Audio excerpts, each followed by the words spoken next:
Okay, well, welcome to episode 304 of Sports on the Hill podcast.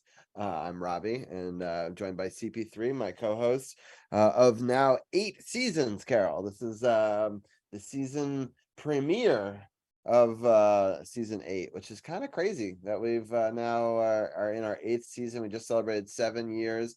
You can see there's some graphics if you're watching on Twitch. It is a March Madness special. We will be doing live look-ins to the NCAA final game all night long, but we've got a lot of Washington, D.C. area sports to cover. We'll be starting off with our Caps Talk segment. We've got Gil, the Blue Liner on point, and Sherilyn Forrester, aka C4, will be joining us in just a few moments. We'll talk hockey. We'll do that for most of this first hour. And then at the end of that hour, we'll have Carol break down the kind of rough start for the Nationals. They've only won one game so far. They are currently kind of being blown out 5-1 by Tampa Bay, who's good. They've won all 3 of their games this season. So we'll get into that live game throughout the night as well. Yeah, it's going to be interesting Nat season for sure. We haven't really had Nats talk yet on the podcast, or hasn't had it for a while. And it's a nice drive, but right to him. So I thought it was gonna fall in there for a single, but unlucky. We're in the bottom of the 8th inning again, 5-1 Tampa Bay. But after Nats talk, we'll talk about the Defenders, who had an up and down 2 weeks. They beat the second place team in 2 weeks ago, and then last week they fell for the trap game that I talked about last week. Or 2 weeks ago, and unfortunately they lost to the worst team who had been winless. So we'll talk about both of those. We'll have Champ joining us for some of that conversation. We'll then talk about the Wizards, so we'll bring in Tim to talk about that, and then we'll end up talking a little bit more about this March Madness and live look-ins into this game more in the third hour as well. So lots to celebrate as we start season 8, but I'll start off talking to you, Carol. How are you doing? I'm doing pretty good, Robbie. I can't complain. As always, got a lot going on in the background. It's just so much. But like you say, you got to bring in. Oh, I know I'm off. I didn't even switch cameras, Robbie. The first 3 minutes, I had my daggone graphic up, boy. But yeah, man, it's just a lot going on. Like you said, with the Capitals, looking like we're not going to make the playoffs. That would sucks. The Nats, getting out the gate a little slow. Down 5-1 right now, not looking good in the bottom of the 8th, looking like they're about to drop to 1-3. And the Defenders, like you mentioned, the trap game getting week before, they looked okay. I'm not gonna, be mad at the win. I'm more mad at the loss because I watched the second half. I didn't get a chance to see the first half, but when I looked at it, they were only up by 3, and I already had a bad feeling at that point. And unfortunately, like you said, they fell for the trap and ended up losing their first game, but it can also be a good thing because it can get them refocused and for the end of the season push, being that they're playing the second place team coming up this week on the road again. So hopefully it'll be a wake-up call, let them know they got to bring their A game every week, no matter what. It sucked. I saw them 2 weeks ago and, was having confidence that they would possibly go undefeated and mess around. And I jokingly said, don't sleep on the Guardians just because they, winless. And I guess some of them didn't listen because they definitely did. And it's just a lot going on, Robbie. Just a lot going on. But soon, within a couple of weeks, things should be settled out. And, CP3 might make his reappearance back weekly on Sports on the Hill, depending on how things fall coming up. So I definitely keep you posted, and yeah, you might be getting back to the old school. I've been gone for about 6 months now, and yeah, it's feel kind of crazy, but yeah, just stay tuned. Things is working behind the scenes right now. Right. And, I'll probably cover a lot of the other sports, the Wizards, through the rest of their season, the Caps through the rest of theirs, the Defenders, and then maybe you could even do little Nats pop-up shows or something even during the day or other times as well. We can always combine it in. So we might see, it might switch it up. It might try some different stuff this year. Just stay tuned. Or I always like experimenting. We've done this for 8 years. We did it one way, for many years. Why not have different things. And so I appreciate people rolling with us. I do want to announce this is the season 8 premiere on my Twitch channel as well. And if people are following me over there, we have a bunch of people who are joined us in chat already. I'll probably do a couple pop-up streams this week. I might do some art pop-up streams where I design the new season 8 logo and some of the other graphics for the website. And the plan is to design all of that maybe tomorrow night at 9 o'clock. So stay tuned for a pop-up show tomorrow at 9, maybe on my Twitch channel. And then so that will be great. We'll get new graphics, new website updated, all that. And then I also might do another emote stream on Thursday, and I might even do some video editing on Friday. So lots of stuff happening on the channel this week. My family is in Texas, so I get to stream a little bit more often than I normally get to. So yeah, stay tuned on Twitch for some of that stuff this week. But with that, let's bring in some of our guests for our hockey talk segment now. We're going to bring in first Gil, the blue liner on point. How are you doing? We'll bring you in on camera and on mic, and then we'll see. There he is. Oh, he is a little bit under the weather. So I know he doesn't want to spread the germs to us. But how are you better doing? safe than sorry. Right, exactly. Don't want that computer virus. Yeah, no, I'm also wearing this because, in all honesty, I'm sick of the Caps losing as well. They've made me sick with losing. So, yeah, all Yeah. good, all good. I'm joking. I'm joking, of course. My team do or die, so no Yes, big deal. of course. And we're also going to bring in Cheryl Ann Forrester as well. She is filled in wonderfully for Anna all season long in different times. I really appreciate her insight. And also, she went to a couple of these games that we're going to be talking about. So I appreciate the fans' perspective in some of those games. But how are you doing tonight? I'm doing really well tonight. Disappointing loss yesterday, but still had a good time. So, like I said, like Gil said, win, lose, tie, fan till I die, rock the red till I'm cold and dead. Well, I'm rocking the green. Yes. So, I love that jersey. That's really cool. As someone who collects a lot of this was the Go Green jerseys they auctioned off. So $1,200 later, yeah, I got it. Yes. I have an addiction. Yeah. Its name is hockey. More power to you. My Wilson was way too expensive at the Cap Center, so Capital One. So I know how that is. And we're gonna do it a little bit differently tonight, just because we have 2 weeks of games to get through and about 40 minutes to do it in. So it's a lot. I'm gonna quickly break down the games, kind of in a nutshell, and each one of you guys are gonna pick 2 games you want to talk a little bit more in depth, and then I'll let the rest of the roundtable riff off those same games. I'll let Carol start because I know that he didn't catch as quite as many games as the 2 of you, so I'll let him pick some of the early, the games, and then I'll let you guys pick some of your games as well.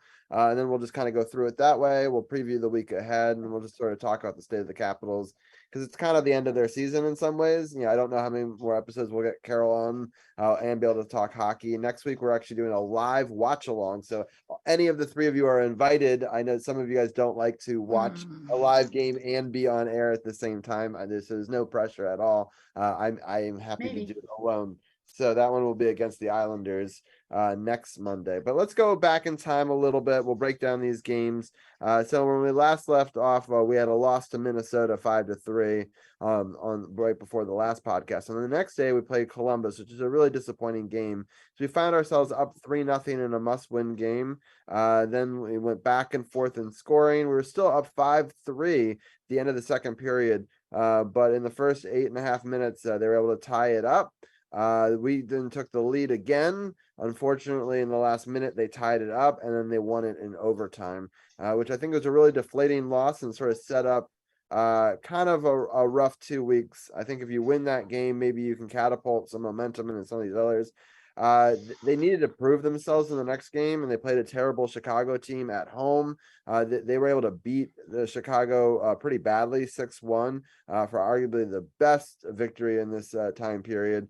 But then the big game against Pittsburgh, the game where the team that's right in front of them that they need to jump over, and the most important game, they found themselves in a 3-goal hole less than a minute into the third period. In the first period, there was no scoring. The second period, they scored 2. But then we clawed right back into it. Tom Wilson, Ovechkin, Strome all scored. But heartbreaking, Malkin scores 1840 off of a terrible turnover, and they win that game 4-3, and don't even go to overtime to get a loser point for the effort. And then they played the Islanders in a tough game, and that one we get the loser point, but that's all we get in the shootout. We split goals in the second period, 1-1, and then in the shootout, Kuzi scored, but TJ Oshie and Backstrom both missed, and both of their skaters scored, and so that's how they won that game. Tampa Bay Lightning, we lost that game brutally, 5-1. That was not really a close game. And then the Rangers game, also not that close. The Rangers found themselves up 3-0 before the Caps were able to score. 3-1 when Dylan Strome scored, but then they extended to 4-1. We cut it to 4-2, and then immediately they made it 5-2. And that's all she wrote. So that's kind of the 2 weeks in a nutshell. These were games we had to win. We had to win almost all of them. Some of them were close, but some of them we didn't see effort until way too late, which has kind of been the story of the season for the most part. But Carol, well, I'll let you start with one game in particular that you want to talk about a little bit more. I guess I got to go to that Columbus Blue Jackets game. I was watching that game. I felt positive, going into the second period. They were up 3-1, and it's like they just stopped playing. Like they say, that one of the dangerous 2-goal lead or 3-goal lead is always, dangerous. And to see them get that goal late when they pulled the goalie, normally we've seen it before, but the Capitals teams that I know will find a way to close that out. And unfortunately, they weren't able to clear the puck in that instance when they had the opportunity, which we've seen before. But this, to me, was kind of the epitome of this season right here, because the injuries is what really killed them. It was, they started out pretty good, but with all the moving parts and, points that they should have got that they left out there, this was like the epitome of the game. This is a game that they had in hand, that all they had to do was keep playing their brand of hockey, and they would have won it. But found a way to give the lead up late, and then give up the second point to the worst team in the Metro. So, yeah, this one was kind of disappointing. This one I felt was going to be the determining factor they were going to make the playoffs, because, like you said, this was could have catapulted them with this team and then Chicago right after, two other teams in the bottom of their divisions. And, you can catapult. I don't even want to talk about the Pittsburgh game. I'll let one of y'all break that. That one hurt too bad. So I'll let one of y'all talk about that one. But this one is the one that kind of stood out to me, with them having a 3-1 lead, pretty much in control of the game, playing solid defense for the first period, not giving up a lot of shots. And then I don't know what happened in that intermission, but after that, the momentum just swung to Columbus, and like the Caps couldn't do enough to get the momentum back in their favor. And I'm not used to seeing that, honestly. Yeah. I'll get everyone's thoughts on this game as well. So we'll start off with you, C4, our special guest. What were your thoughts on this disappointing loss? Brutal. The funny thing was, we actually, when I was watching, if I remember correctly, we actually had the overtime in hand. And then I believe this is the one where Oshie tripped and fell, right? And they ended up being a 2-on-1. And there was just nothing. I think if Oshie doesn't trip and fall, we win this game, because I think we had control in overtime. But oh gosh, cardiac cap strike again, man. Let me tell you, that's been their MO for a long time. They just haven't. I mean, and not even just this year, but even previous years, they just haven't ever figured out how to play with the lead and keep that lead. So yeah, I really don't have much to say other than that. It was brutal. It was brutal, and it was ugly, and it hurt. Yeah, it was pretty disappointing. Bill, any final thoughts on this game? You can pull any excuse you want out of the hat. Overtaxed emotionally, because of the pregame ceremony, ran out of gas, stopped playing. Well, they definitely stopped playing. That was obvious. Yeah. this to me, as much as maybe even more than the Pittsburgh game, was probably the nail in the coffin, because I said last week, they had to come out with a great start to the game, and they did. And I didn't realize that they couldn't maintain that. I don't know why they figured that, this would be a team that, yes, they had nothing to play for, but they didn't quit. And you're going to face that kind of opposition in the playoffs. You're aspiring to be in the playoffs. You better play playoff hockey. They didn't. And bottom line, that's what cost them. Yeah. And Columbus, we've struggled with Columbus, though. Always. I mean, always. It doesn't matter how good or bad they are. For some reason, they seem to have our number, and it's always a battle to win against them, whether they're the top of the league or the bottom of the league. It doesn't. I mean, think about 2018. They they beat us in the first two games, and the third game goes to overtime. So with a different bounce, they're up 3-0 in that series. So I mean, they definitely always play well. And this was the game where they were celebrating Ovechkin's getting second place. And I don't know what it is about these games, but they never win them, and it's very frustrating. Like I never see us win a game where we're celebrating something big. Like the one time was like the Nicholas Backstrom where they threw the apples. I feel like that was the only one. But every time we celebrate Ovi, I feel like we lose. You got to take a step back and look at it. The other team is sitting there watching all of that. You don't think that's going to inspire them to play better? You don't think that's going to, upset them, having to sit through that and watching them honor, before the game and all of that? So, I mean, it's not that our team is flat. It's that that kind of pisses the other team off. It's like I was talking about with the Eagles celebration with Kuzi. That rubs some people the wrong way and makes them want to play harder to make sure they beat them because they want to rub it in their face. So, I mean, the ceremony stuff, I really don't care about it. They win or lose, whatever.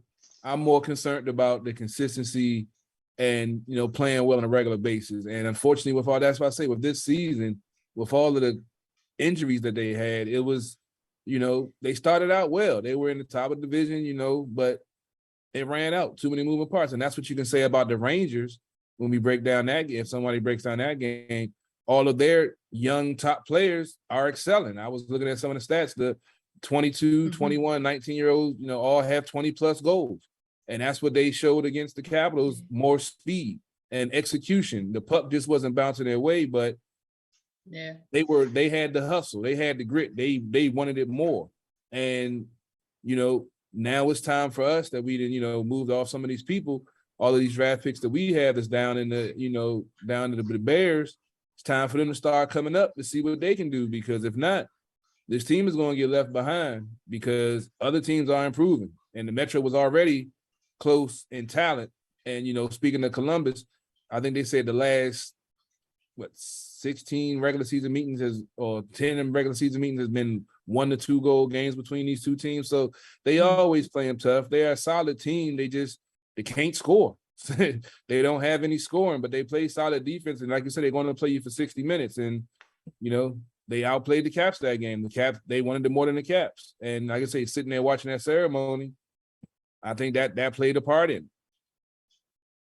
Yeah, for sure. All right, let's get into the next game. I'm going to let C4 here pick a game. I know you went to a couple, so I figured you might want to pick one of those.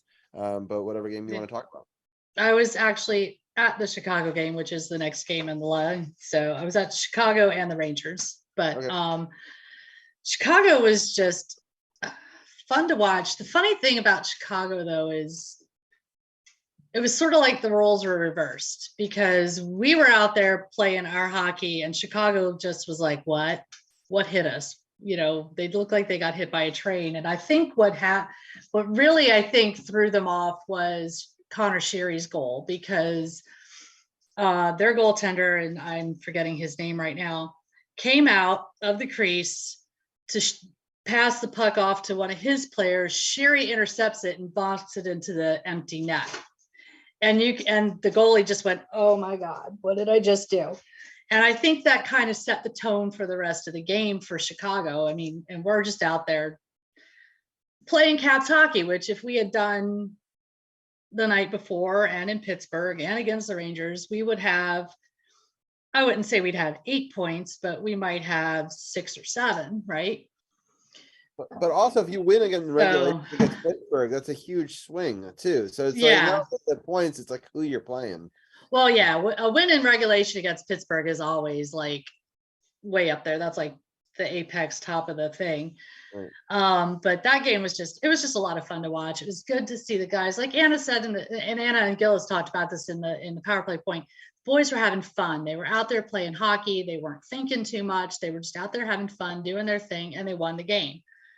And I don't know why they can't keep doing that. It's like all of a sudden they start overthinking things. And you know, we've talked about coaching, we've talked about injuries, we've talked about chemistry. And at the end of the day, none of that matters if they're not playing hockey. So of the games, I think Chicago was the most fun to watch. And the Rangers, I'm sure. I mean, we scored a lot. Ovechkin yeah, what was got- it? 6-1. 6-1. Yeah. it was pretty good. You know, Nick got one, Carlson got one, Ovi got one. Yeah, Connor Sherry. You know, Yeah. even Anthony Mantha found a way to score a goal. Mantha found a way to score a goal. It was pretty interesting, pretty wild. Yeah. You know, against the Rangers, again, it was one of those too little, too late things. The first period was just lit. The second period, we started off better. And, you know, Strome scores, you know, 13-23. And actually, I didn't even see Protas goal go in. It was at the other end of the ice. I couldn't tell who scored that one because there was just so many people around the front of the net. But that's why we scored that goal, because we were in the front of it. But to give just Igor credit, he was standing on his flipping head.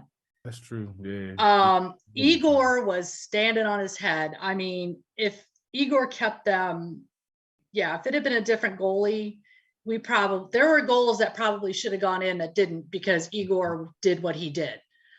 So I'm not overly upset about this game. Yes, it would have been nice to come away with the win. Yes, it would have been nice to see a little more effort early on. But all in all, you know, again, I'm going to give credit where credit is due. And Igor was just Igor. And also, the Rangers, I heard, traveled with a ton of fans. Yeah. Oh, yeah. Probably a good, not quite half. Yeah. Of the stadium was Rangers fans. I mean, there were quite a lot. There were quite a lot where I was sitting. I was in 113 where the Rangers were shooting twice. So there were a lot down that end. Yeah. I mean, I heard from a lot of season ticket holder fans that there were. And so that energy does definitely, you know, they bring that with them. And yeah, it does unfortunately help. Carol. But Ranger fans are actually pretty cool. I didn't have. Oh, yeah. I have a lot of family that are Ranger fans. I would say they're not. Of all of our rivals, they're the least dicks to us as another fan. Yeah. So right. And honestly, I have to admit, Lafreniere's goal was really pretty. It was really pretty. So, I mean, it was literally right in front of me. I mean, I was like 10 rows back from the ice. So at that point, I turned the channel. It was so pretty. I just had to turn the channel. I was like, first I thought it was my boy Mika Zibanejad. I thought it was him because he has a fancy goal. And then it was the young kid. That was Lafreniere. Wow, he made Jensen look like a fool on that play. Yeah, he did. Yeah, he did. So, but I mean, it is what it is. Carol, any thoughts on either the really good home victory against Chicago or the Rangers game? I mean, it was good to see the Chicago game. You know, we as fans and we in Capitals needed a game like that. Felt like the good old days, when they started scoring at will. I started feeling sorry for the opposing goalie. Mm-hmm. But it was good to, see some spark in this team, some jump. But we got to be honest. The team is, one of the older teams in the league. Oh, yeah. And we have to incorporate some of these young guys and get the speed and do what we see all the other teams doing. So hopefully, with some of these moves that they've made, and hopefully we'll see some of these young guys coming up from the Bears and can make an impact, because we saw glimpses last year, some of the young guys, and this year. Mhm. So it's all going to be on the development of them, where this team is going to go. We like, Robbie spoke about before we went on break about, celebrating Ovi's, chase to the record. I mean, that's all well and good, but you still want to have, at least a chance at the playoffs, a chance at the cup. You don't have to be the number one seed, been there, done that, but you at least want your team to get in there. And for me, it's sad to see that Ovi's not going to make the playoffs this year. I want him to get another cup. I'm on the record as saying that Ovi is my favorite DC sports athlete of all time, and I'm going to find a way to get an interview with that dude. But I find it disappointing that he, all the effort he put in this year when all the people were injured, he was still, doing his thing. But unfortunately, he's not going to get a chance to, chase after another cup, because that's the one thing that crybaby Crosby got over him is multiple cups. Right, but I try to tell people that cups are just a sign that you had a better team around you more than it is necessarily personal greatness. I mean, I will admit that Crosby does make players around him better, but so does Ovechkin. But again, the talent that those Pittsburgh team had in some of those years is undeniable. They had everything. They had goaltending, they had defense. I mean, and we played them pretty tough. And we think we were right there. And I honestly think some of those years, if we gotten past Pittsburgh, we may have won it all in those seasons. So, it'll be interesting. Gil, what are some of your thoughts on those two games that C4 went to? Well, the Chicago game was, like everyone said, the classic Caps that everyone's gotten used to. And it's the way they should have played against Columbus. Again, you're shooting for the playoffs. That's the way you have to come out, and that's how. Now they got that fortunate bounce to begin the game. You should never let that happen so early in the game, but they kept going with the momentum, and that's how they should have played that whole time the game previous. But this is what the team is capable of when they stick to that. And for some reason they've had so much trouble doing that. The Rangers game, I was hopeful they would not come out with another slow start, but this was a carbon copy of the previous Rangers game where they let the game get away from them from the beginning. They were chasing it for the rest of the game, and they could never catch it, and they didn't learn their lesson from last game, and you got the same result. So that's what happened there, really. Yeah, I want to give a quick little scoring update. It's very close. San Diego State Aztecs are up 10-8 over the Connecticut Huskies.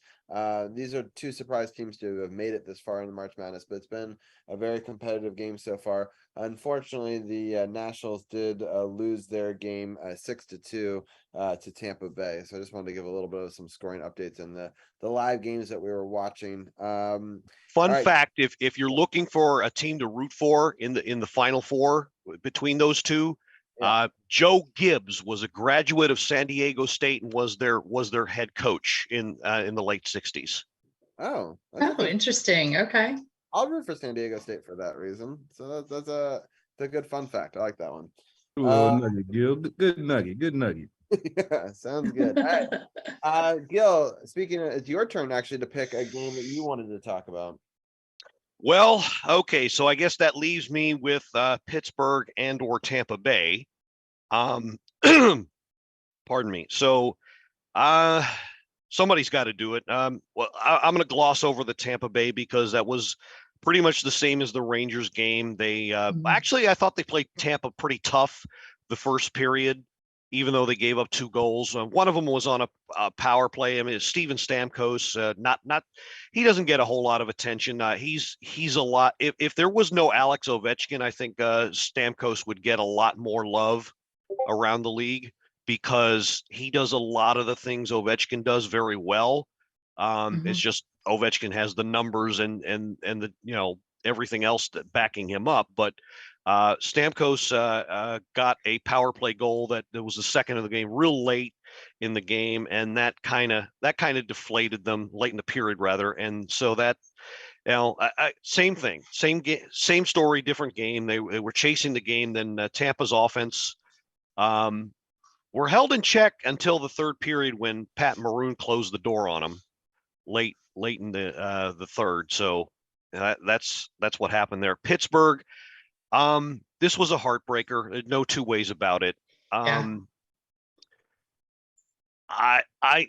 going to probably get a lot of criticism for this, but and I'm not going to defend him, but Anthony Mantha is not the only reason they lost this game. No. They lost the game because they didn't hang on to whatever momentum they had. They actually played Pittsburgh great the first 20 for 20 minutes of the first period, rather. But they let the game get away from them in the second. And I commend them for their great effort in coming back all the way back to tie it. But then you saw what happened. But the bottom line is they should not have put themselves in that position to begin with. Now, again, you're chasing the playoff spot. This is your longtime hated rival. You have to get up for this game. And somewhere along the way, they forgot that, both in the middle period and those last crucial moments late in the game. And, you know, it's you can attribute it to coaching or injuries or just a lack of focus, but something happened to this team where they forgot what they were playing for, and it all went out the window. Right. Well, something building on that a little bit, something else I've noticed about this team, when they are in a tie game in the third period, you can almost see them saying, okay, we're tied up. We're going to play for overtime. Right. The other team is not playing for overtime, people. No. You need to play to win this game. And I think that's what happened here. We're like, okay, we're at 17-16. There's minute and 2 minutes and some change left in this game. All right, we're going to play for overtime. And Pittsburgh's like, oh, hell, you're not. We're going to play to win. And, you know, turnover, Malkin, boom, done. So, and I've seen that many times this season. It's like, guys, that's kind of why I want to tell you the coaching. I want to contribute it to coaching because not to be devil's advocate, but when Barry Trotz was here, third period, 1-goal lead, I wasn't sweating because I knew they were going to lock it down defensively. And I knew they were going to be sound. I knew they were going to, block shots and do what was supposed to be done. I wasn't a Laviolette fan at the beginning. I told Rob I'm going to give him a chance. I never really had faith in his system. You know, he's won some cups. Cool. But those are extraordinary situations when he won his cups. Right. Things fell his way. He didn't win both of them. He just won one of them, right? So yeah, I'm just like his I don't like his defensive strategy. And I think that's what's been failing this team, especially when you have an older team going up against the Devils, the Rangers, with these young 21, 22 players that are playmakers. You have to play that physical style to wear them down in the third period. That forecheck, hitting them on the boards. They're going to make the pretty pass, and they might even score. But that next play, they're going to look over their shoulder to see if they're going to get hit like that again. Then mistakes get made, turnovers, transition, defense to offense, and we saw that happen under Trotz. We haven't seen that happen in a lot of Laviolette on a consistent basis. We've seen flashes of it, but we haven't seen it consistently. So we have to, I think, question some of the coaching along with the players in this situation, because we've seen it all year long of them not being able to hold on to leads. Well, I think that they're not playing enough of the young talent. I think that they keep on getting older. So what was working 3 years ago, they're now 3 years older. So exactly. And it's just, and two of those guys had serious injuries over the course of the last year. They're not going to be the same. I mean, yeah, they're playing well. I'm talking Carlson and Nicky. Yeah, they're playing well, but they're not the same as they were before they got injured.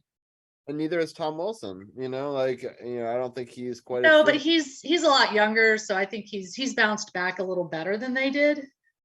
But still, but you're right. He's still not 100%. The physicality isn't quite there with him. You know what I mean? I don't want him taking stupid penalties. Even last year under Laviolette with the defensive structure, we saw some of the same thing when the players were healthy. So I mean, I get the injuries and all of that, but to me, this is the beginning of a trend.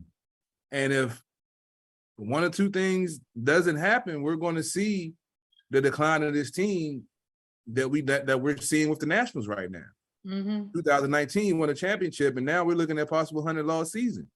Last year, luckily, they didn't hit it, but we're looking at possible one this year. We don't want to fall off that drastically. And if they don't make some solid decisions, some solid moves this offseason, I don't see anything turning out better for this team. But like Robbie said, rooting for Ovi to break the record. That's the only thing I see coming out of this. If the talent that they've drafted doesn't develop and get on the ice, because it's time. You know, Oshie, I love him, but you got to look at his injury history the last 2 years. I mean, I love him when he's on the ice. He's great. But when he's not, it hurts us because he's key on the power play. He's key. You know, he's a great two-way player, but you got to be on the ice to be a two-way player. So we have to make some hard decisions on what are we going to do? Are we going to continue to hope this team can put another run together with the, you know, older talent and with the pieces they're plugging in? Or are we going to do like, you know, now that they're not making the playoffs, this is the time to make that turnaround. So they have to make a decision this offseason of what they want to do. And it's going to affect this team in years to come. And like I said, the salary cap stuff, I have no idea. So I'll let you guys talk about that because the NFL salary cap is so confusing to me. Yeah, I'm with you on that, Carol. I don't get salary cap either. Robbie's the expert. He's better at it than anybody that I know.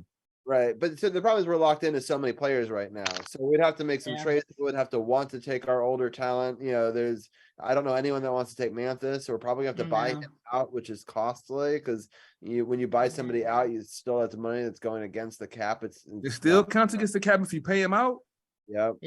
They had, I don't know how, it was like 15 years ago, they had something called a compliance buyout where you could take the entire amount off the cap, but they only did that for 2 seasons. If you do a buyout, it's like a third that only comes off or something like that. Somebody, I know there's somebody out there that can fill in the details, but I don't know what the digits are, but it's something like a third or a half off. Like it's not even that much. Like we would still owe like $3 million a year or something. Right.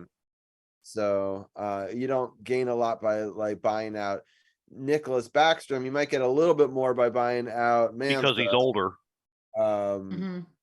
Well, that's true too, but I'm just saying for value for what you're getting, I'd rather still have Nicholas Backstrom potentially on the ice when Ovi breaks records. Mantha, it's like it's worth the cost just to get him out the door at this point. Yeah, Mantha's doing nothing more than unfortunately taking a roster spot at this point. Backstrom, I've said this for a while now. Backstrom, they need to make him the permanent third line center and not play him more than at most 15 minutes a game and leave him on the power play. Right. Make him a power play specialist. That'll be the time where he dominates, but don't put him on the top 2 lines anymore. No. Because who do you have at the second line center, Gil? Well, okay, you got Strome, who's a center, and you've got Kuzi, who's a center. So I've also said you can platoon. You can platoon the both of them. I don't buy all that stuff about Kuzi wanting out. I really don't. Well, he said that he didn't. He came out and said that was a false report. Right. Yeah. I don't buy it. He's got kids here. A lot of times for me to think that there's no truth to it. That's all that I'm going to say. I'm hoping that it's right, and he kind of has to while he's under contract being like, I didn't say that. But it's weird that this is not the first we're hearing of it. And so it gives me pause, right? I'm not going to say there's validity to the rumors. He's under contract. Yeah. So he's under contract. He got to play his contract. If he don't, then that's another whole issue. But if he wants to trade, I want to be a millionaire.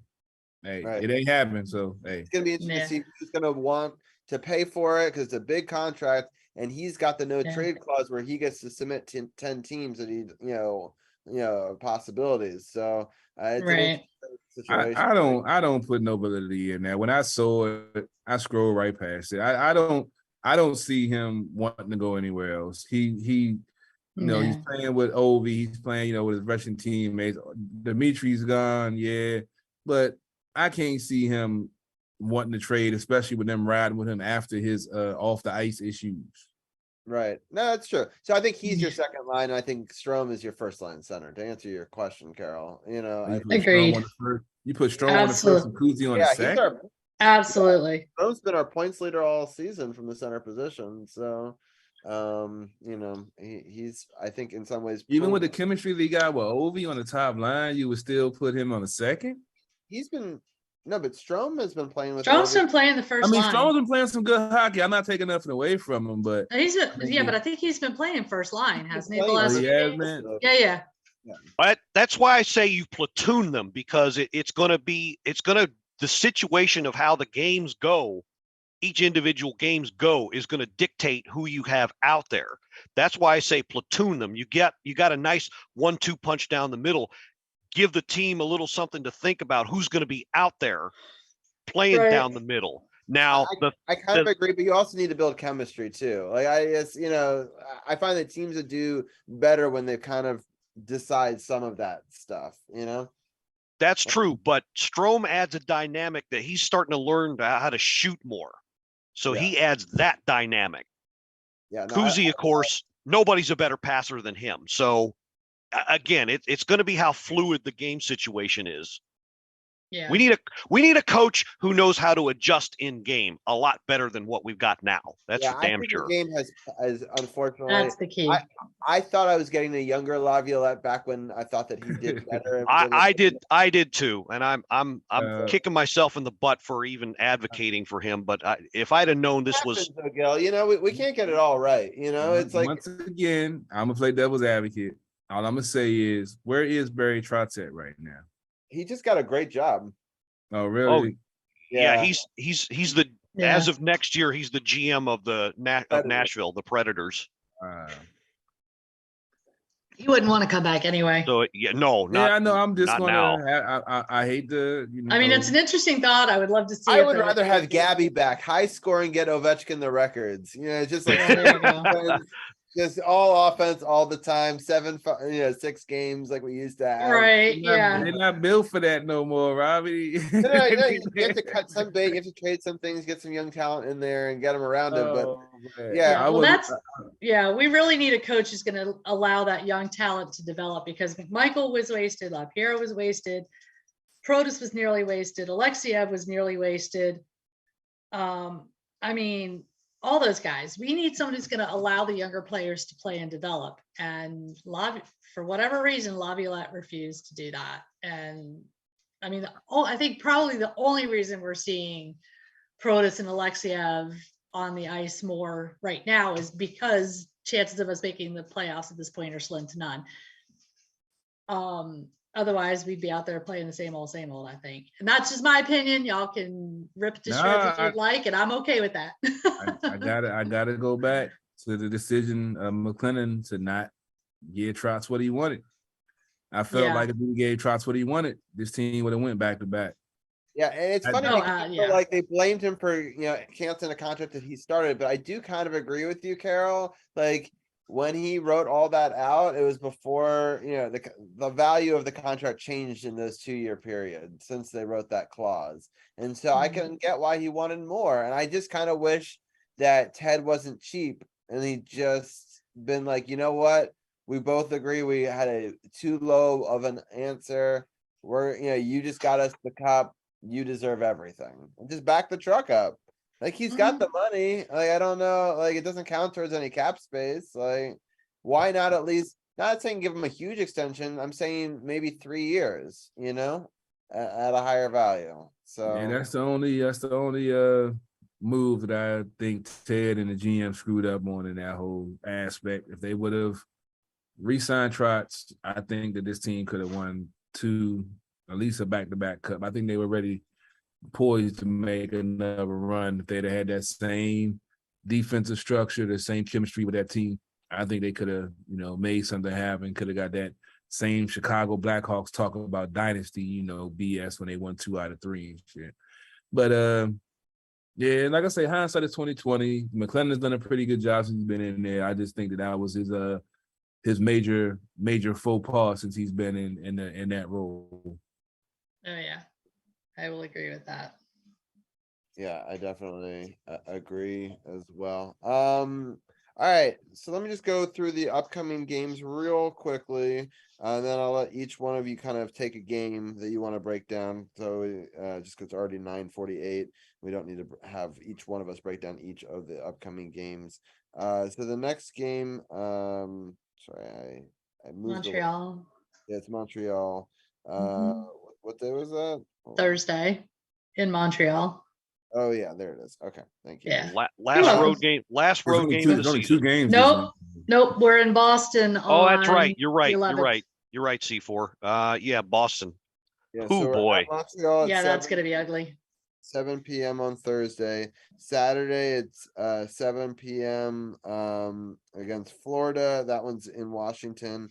And then next Monday we'll do a watch along April 10th, 7 p.m. game. So we'll be covering the third period of that game live. And whoever of you guys wants to join me, we'll talk about the Montreal and Florida games during that. I'll actually be in the air flying back from Florida. Oh wow, okay. I But might be around. okay, you can you I have class at 7, so it gets over around 8, and I get home around 8:45. So yeah, so you can maybe if I'm around, I'll jump in. all right, nice. All right, so whichever, but let's I'll let each one of you guys break down all the games, including the Islanders game, even though we'll be covering it live. I'll start off with CP3. Which one of the 3 games do you want to break down? Let's see. It's at Montreal, Florida at home, or Islanders at home? I guess I gotta go with the Islanders. That 2-1 loss, really stung. Hopefully it stung them and they can rebound and win this game, because I think the game before one of their players had a hat trick, even though I think the Caps won. So they're just the Islanders. I don't know what it is about them. The Rangers, I don't really trip about, but the Islanders, I don't know why. I just like beating them. They went on that long streak of beating them, just like they did Boston.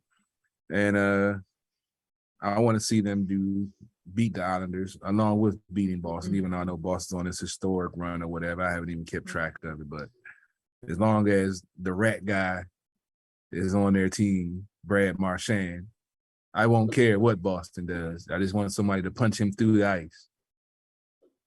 Yeah. All right, C4. Which of the other 2 games? Which do you want to talk about? I guess I'll talk Florida. I'm of 2 minds on the Florida game. On the one hand, I would like to see Florida win and try and keep Pittsburgh out of the playoffs, because I would really like to see Gary Bettman's head explode, because neither Alex Ovechkin nor Sidney Crosby are in the playoffs. But on the other hand, I always want to see my boys win. But Florida, I think, is going to be a fun game to watch. It'll be an interesting game to watch.